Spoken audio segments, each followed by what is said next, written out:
Having dark sky means that we'll be able to see the night sky, we'll be able to see the ground better than we've ever seen before. It'll be much safer for us, right? It also will be better for the environment, better for us, right? In the long run, it helps everything.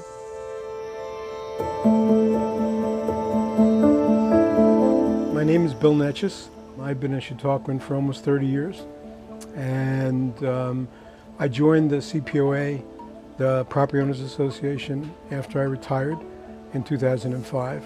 Around 2008 or 2009, a number of members of the Property Owners Association decided to do an inventory of the streetlights in Chautauqua because they're really old. My name's John Frederick Dilley, and I got involved with the lighting committee back probably 2013, 2014 through Bill Neches. There was a small group of people that realized that these lights are way outdated. A lot of them have metal pans with an incandescent bulb in it, which is Thomas Edison's. He was attributed with doing the most for the incandescent light, and so he'd be proud because he's an old-time Chautauquan that some of his lights are still here. But that's going to change in the next year. I joined the lighting committee and very quickly became the chair of the lighting committee. All right. At that point, we had the inventory of the lights, but all the lights were owned by National Grid. So the CPOA lighting committee lobbied the community to be interested in lighting.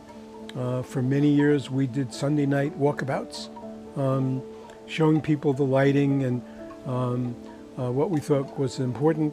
So we did a vote because at one point the estimated cost was like a couple $100,000. So we got the largest turnout in any CUD vote. 96% of the people voted yes to go ahead with this project. We talked to the CUD and we found out that some of these lights, which are over 70 years old, we've been paying leasing fees for 70 some odd years. The post lights on Pratt Avenue, we were paying an exorbitant leasing fee, and they've been there for 30 years. Street lights, the type you see on poles around the campus, were once owned by National Grid, and they would put their type of fixture up without consultation with the institution. And because we're a National Historic Landmark and we have ambiance and aesthetic beauty to the campus here, we wanted to make sure that that was something we had more control over. So Chautauqua Property Owners Association actually started the initiative to try to get ownership of the lighting on the grounds away from National Grid.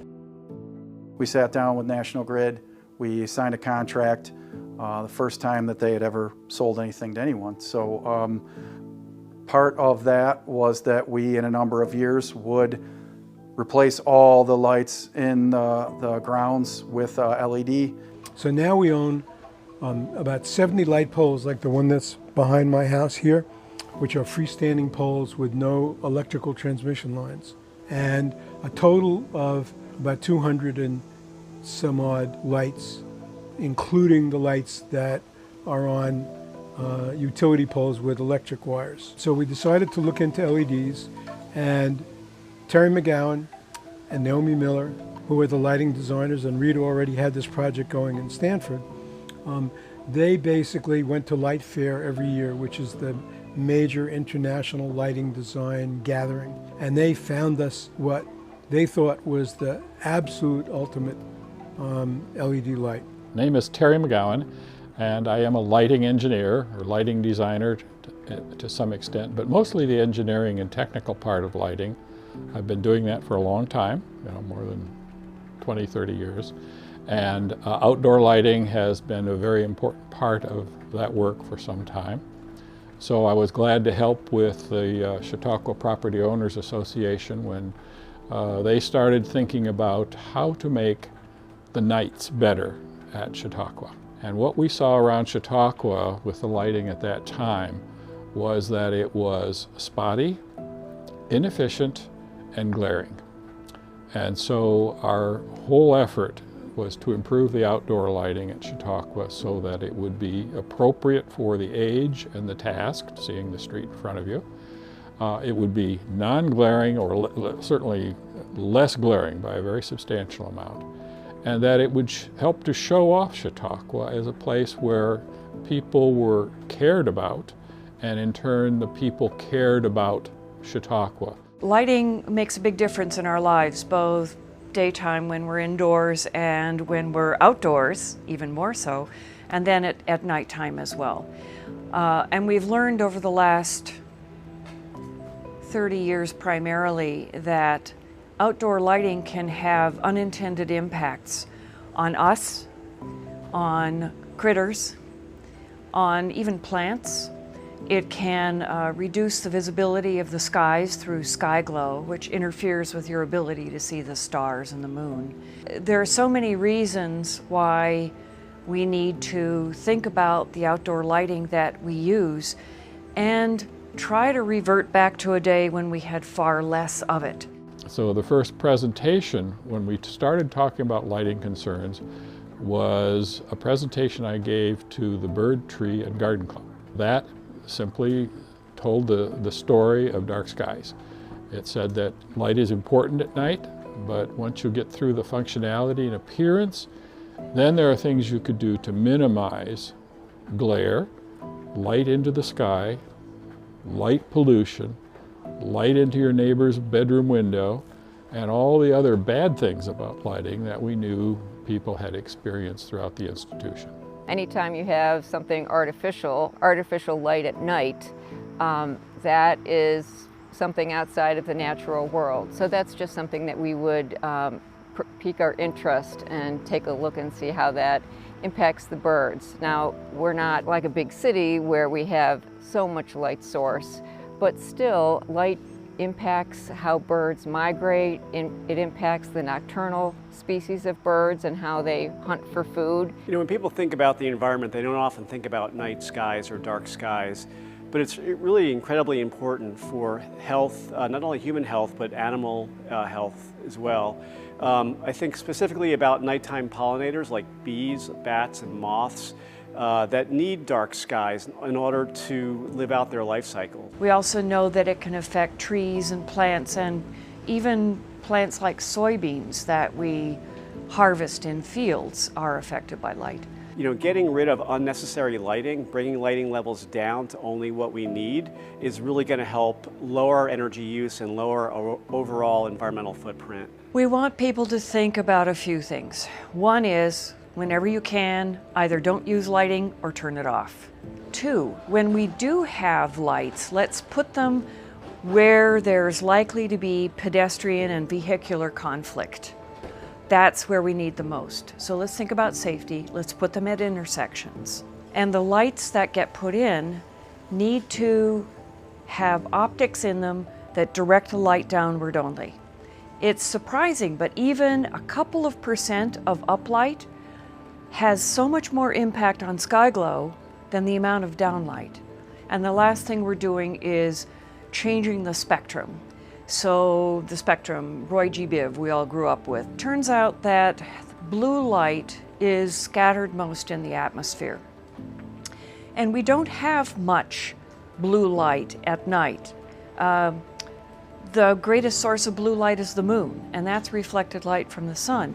So what we would like to do is, where there is electric lighting, let's try to make it as warm as possible. And that means orange, red, yellow. Let's try to stick with that. Let's try to reduce the amount of blue light or whitish light that you get outdoors. One way that people evaluate light is by color temperature, and that scale happens to be kelvins. So we chose 3,000 kelvins as our base temperature.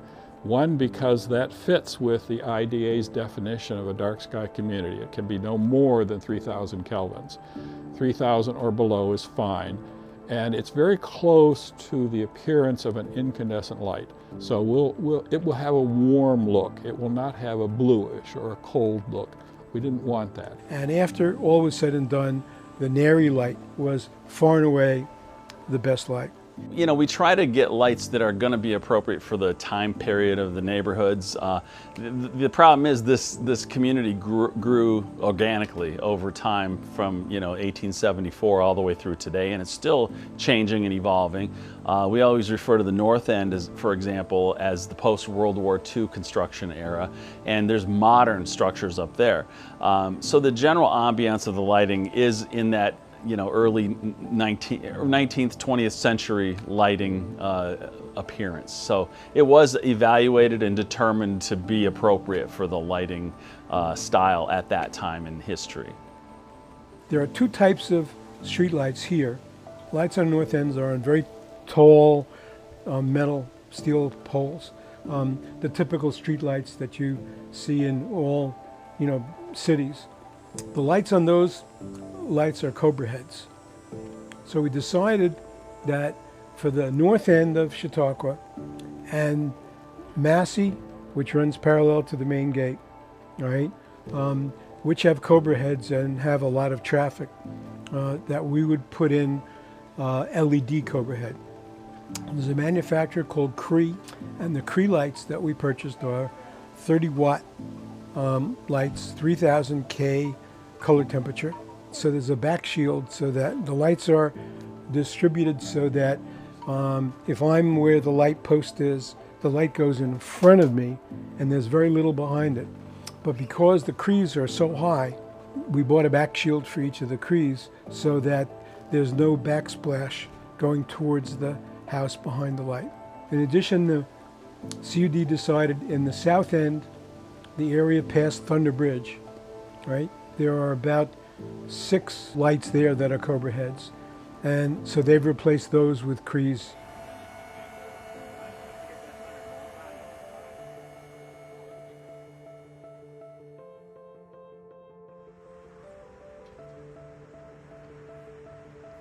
We would like to see if we can make all of the street lighting dark sky friendly, because our plan is to put an application in to the International Dark Sky Association to make Chautauqua Institution a dark sky friendly community. If we do get that, there are about 25 or so dark sky friendly communities now. Most of them are in the Midwest and the West. There is no dark sky friendly community in New York State.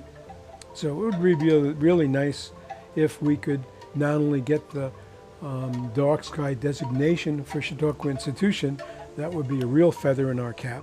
The most exciting thing I see about it is helping us get International Dark Skies designation. That's a really prestigious designation that communities around the globe are trying to get in order to demonstrate not only their commitment to environmental sustainability, but to do their part to help nature, which needs dark skies. It's also a big tourism attraction. People come to places where they can see the Milky Way, where they can experience the wonder of dark night skies full of stars. Families love that, kids love that. If we can achieve that here at Chautauqua, we're going to bring more kids, more families, maybe get them interested in science and astronomy. I think it's such a great opportunity for us, and I'm so pleased that our property owners, our institution, are all driving in that direction to get that certification as a dark skies community. Any little bits of improvement we can make at the Chautauqua grounds is going to improve the ability to see the stars. And it's, there's something pretty wonderful about darkness. A lot of us in modern life have forgotten how wonderful it is to just sit outside and enjoy the quiet and the dark.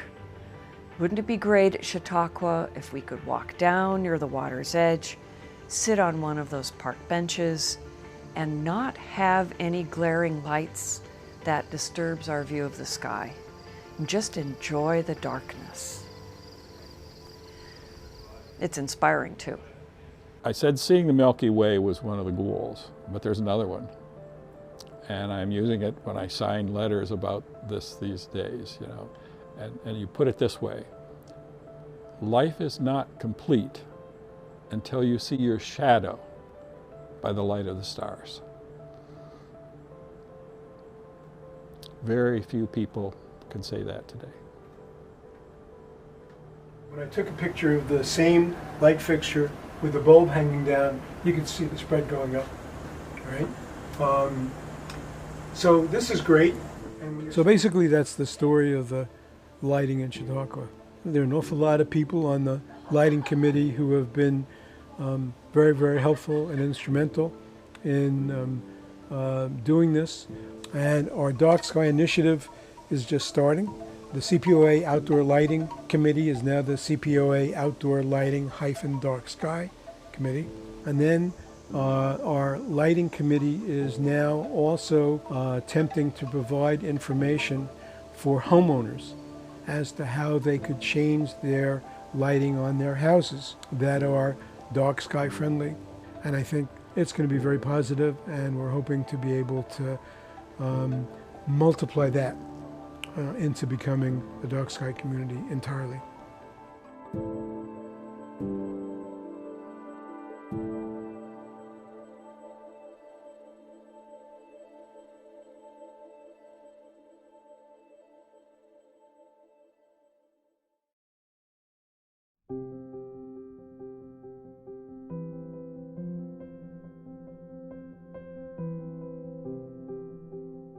CHQ Assembly is made possible through the collaboration and innovation of Chautauqua Institution's full-time and part-time staff, seasonal staff, and many volunteers, as well as participants like you, whose engagement, gifts, and subscriptions sustain our mission.